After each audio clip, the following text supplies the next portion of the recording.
उस सेना की ट्रक के पीछे खड़ा होके चलने लगा और तीन मूर्ति से लेके कड़ी धूप में अपने पिता के जनाजे के पीछे पीछे पैदल चलते चलते चलते चलते यहां पहुंचा। मेरे पिता का शव इस तिरंगे झंडे में लपेटा गया था। इस तिरंगे के नीचे मेरे पिता का शव था और उसके पीछे चलते चलते मेरा भाई यहां आया। उस शहीद पिता का अपमान भरी संसद में किया जाता है। उस शहीद के बेटे को आप देशद्रोही कहते हैं। अगर सरकार सवाल उठाने वाले को 8 सालों के लिए संसद से निकाल सकती है, अगर कह सकती है कि तुम्हें चुनाव लड़ने की ही इजाजत नहीं है, तो बहुत गड़बड़ है, बहुत गलत हो रहा है और ये लोकतंत्र के लिए ठीक नहीं है, ये इस देश के लिए ठीक नहीं है। देखिए, यहां पे बैठे हुए मेरे मन में एक पुरानी बात आई। 32 साल पुरानी बात है। मई 1991 की बात है। मेरे पिता की शव यात्रा तीन मूर्ति भवन से निकल रही थी। अपनी मां के साथ और अपने भाई के साथ हम एक गाड़ी में बैठे थे। सामने भारतीय सेना की एक ट्रक थी, फूलों से लदी हुई थी। उसके ऊपर मेरे पिताजी का शव था। थोड़ी देर काफिला चला, 5-10 मिनट चला, फिर राहुल कहने लगे मैं उतरना चाहता हूं। तो मां ने मना किया। उस समय सुरक्षा का भी बहुत वो था, तो मां ने कहा नहीं, तुम उतर नहीं सकते। राहुल ने जिद की, नहीं मैं उतरूंगा। मैंने मां से कहा मां उतरने दो। राहुल गाड़ी से उतरा,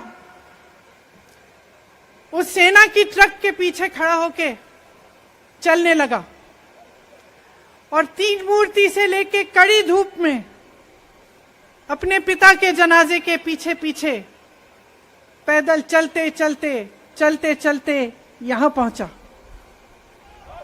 इस जगह से कुछ 400-500 गज दूर यहां पर मेरे शहीद पिता के अंतिम संस्कार मेरे भाई ने किए।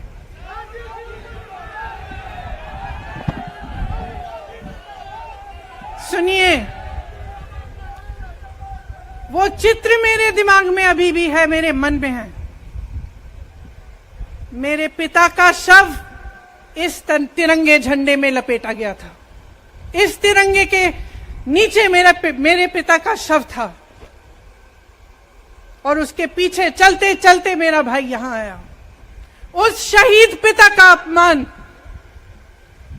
भरी संसद में किया जाता है। उस शहीद के बेटे को आप देशद्रोही कहते हैं, आप मीर जाफर कहते हैं, उसकी आप मां का अपमान करते हैं। आपके मंत्री मेरी मां का अपमान भरी संसद में करते हैं। आपके एक मुख्यमंत्री कहते हैं कि राहुल गांधी को पता भी नहीं है कि उनका पिता कौन है। आपके प्रधानमंत्री भरी संसद में खड़े होकर कहते हैं कि ये परिवार नेहरू नाम को इस्तेमाल क्यों नहीं करता। पूरे परिवार का अपमान करते हैं। कश्मीरी पंडित समाज के रिवाज का अपमान करते हैं, जिसके तहत एक बेटा अपने बाप के मरने पर पगड़ी पहनता है, परिवार की परंपरा को आगे बढ़ाता है। लेकिन आप पर कोई मुकदमा नहीं होता, आपको 2 साल की कोई सजा नहीं मिलती, आपको जेल की सजा नहीं मिलती, आपको संसद से कोई बाहर नहीं निकालता, आपको मना नहीं करता कि 8 सालों के लिए आप चुनाव नहीं लड़ सकते। क्यों? मैं पूछना चाहती हूं क्यों? आज तक हम चुप रहे हैं, हमारे परिवार का अपमान करते करते गए। मेरे भाई ने क्या कहा? संसद में वो मोदी जी के पास गए और उनसे गले लगे। मेरे भाई ने कहा, मैं आपसे नफरत नहीं करता हूं, मेरे दिल में आपके लिए कोई नफरत नहीं है, हमारी विचारधारा अलग है, लेकिन हमारी नफरत की विचारधारा नहीं है। तो मैं पूछना चाहती हूं, एक आदमी का कितना अपमान करोगे? कितना अपमान करोगे? क्या यही है इस देश की परंपरा? आप परिवारवादी कहते हैं, तो भगवान राम कौन थे? भगवान राम को वनवास में भेजा गया, उन्होंने अपने परिवार, अपनी धरती के प्रति अपना धर्म निभाया। क्या भगवान राम परिवारवादी थे? क्या पांडव परिवारवादी थे कि वो अपने परिवार की संस्कारों के लिए लड़े? और हमें क्या शर्म आनी चाहिए कि हमारे परिवार के सदस्य शहीद हुए इस देश के लिए, कि इस झंडे में उनका खून है, इस धरती में उनका खून है, इस देश के लोकतंत्र को मेरे परिवार के खून ने सींचा है। और जो सोचता है कि हमें अपमानित करके हमें डराएंगे, हमें धमकाएंगे, जो सोचता है कि तमाम एजेंसियों को लगाकर, हम पे छापे मारकर, हमसे कुछ भी कर ले, हमको हमें डराएंगे, वो गलत सोचते हैं। हम डरने वाले नहीं हैं। हम और मजबूती से लड़ेंगे। हम इस देश के लोकतंत्र के लिए कुछ भी करने के लिए तैयार हैं। इस देश के लोकतंत्र को, इसकी नींव कांग्रेस पार्टी के महान महापुरुषों ने डाली है।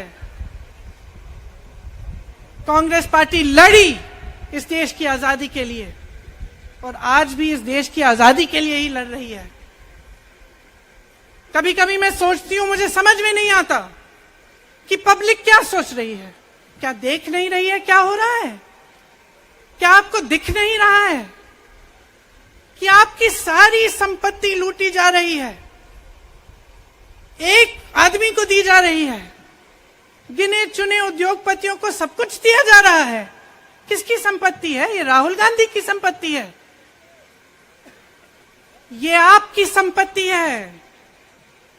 ये पीएसयू किसके हैं? किसके लिए बनाए गए?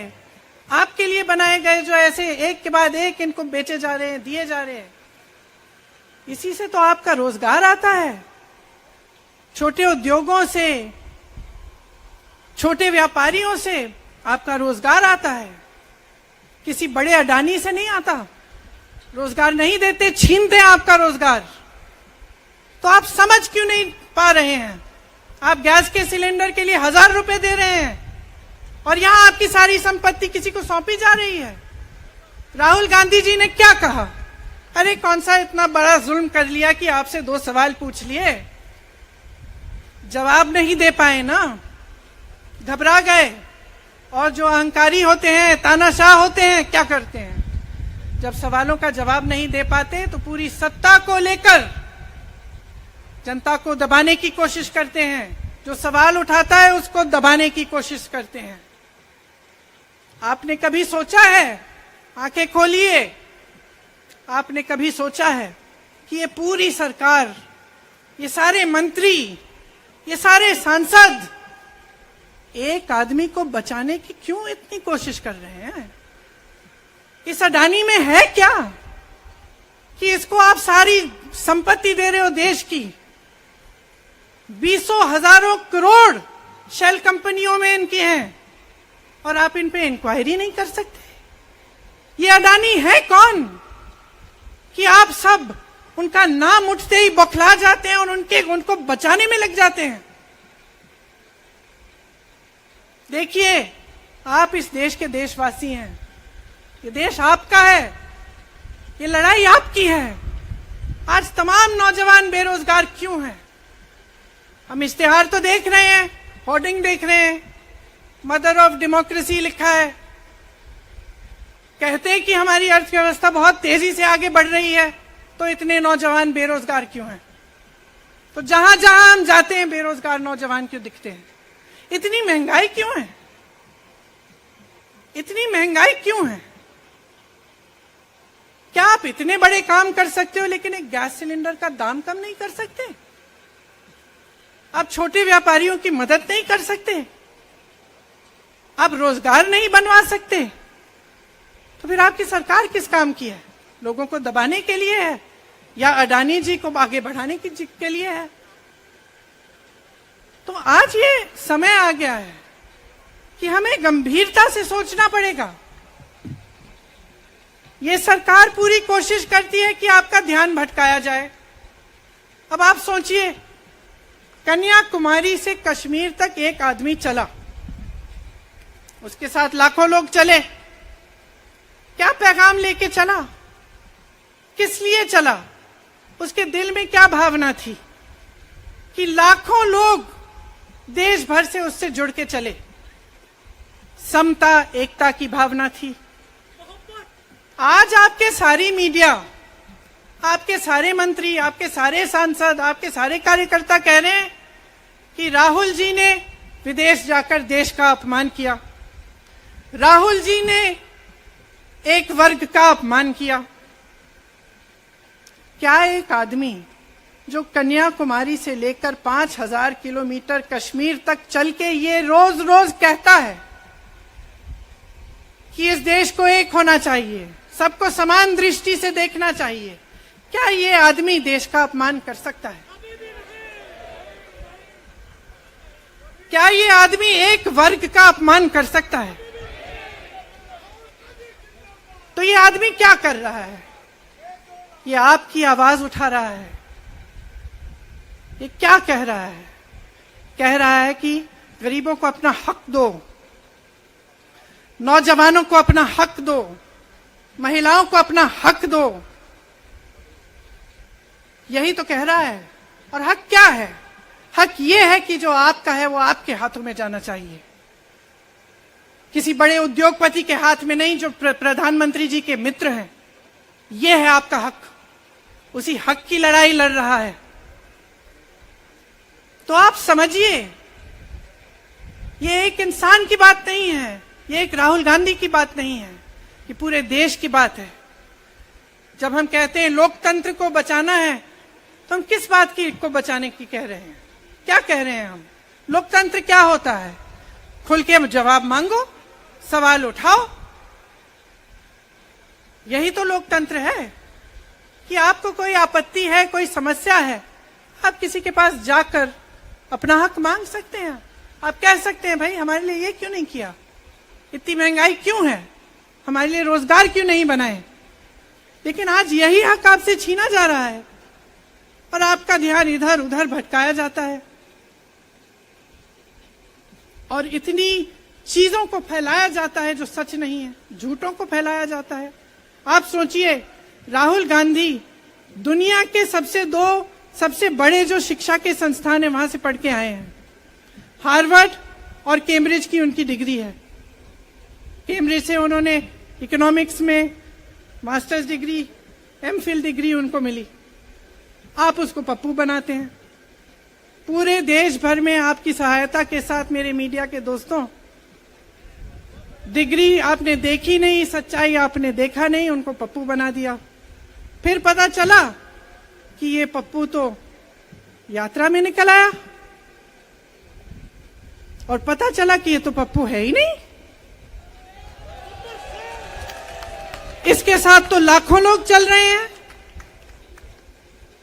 ये ईमानदार भी है,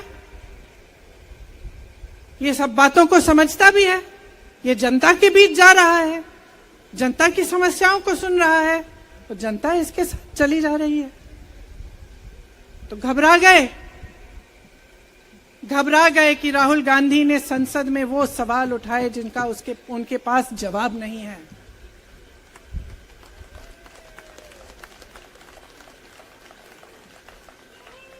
क्या किया सुन लीजिए।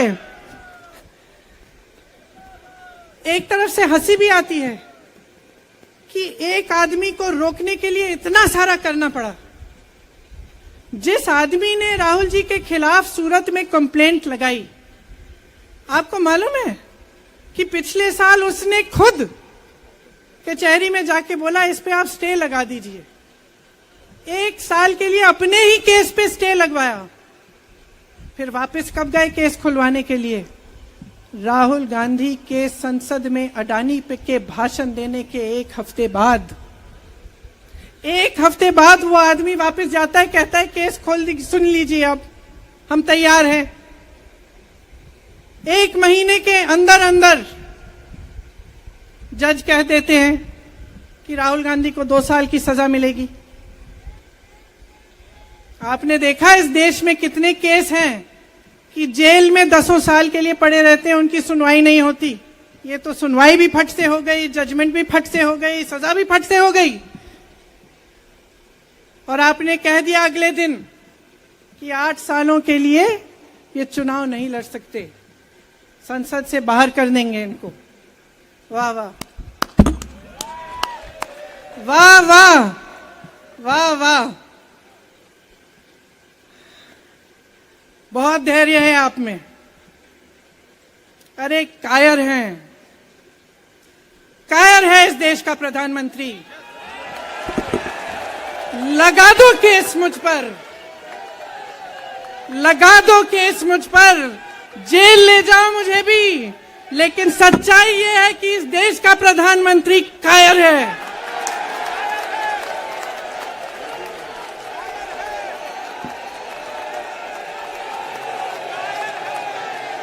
अपनी सत्ता के पीछे छुपा हुआ है, अहंकारी है। और इस देश की बहुत पुरानी परंपरा है, इस देश की बहुत पुरानी परंपरा है, हिंदू धर्म की पुरानी परंपरा है कि अहंकारी राजा को जनता जवाब देती है। और इस देश की बहुत पुरानी परंपरा है कि अहंकारी राजा को ये देश पहचानता है। मेरे परिवार ने मुझे एक चीज सिखाई है कि ये देश दिल से बोलता है और दिल से सुनता है। ये देश सच्चाई को पहचानता है। और मैं जानती हूं कि आज वो दिन है जब से सारा कुछ बदलने लगेगा।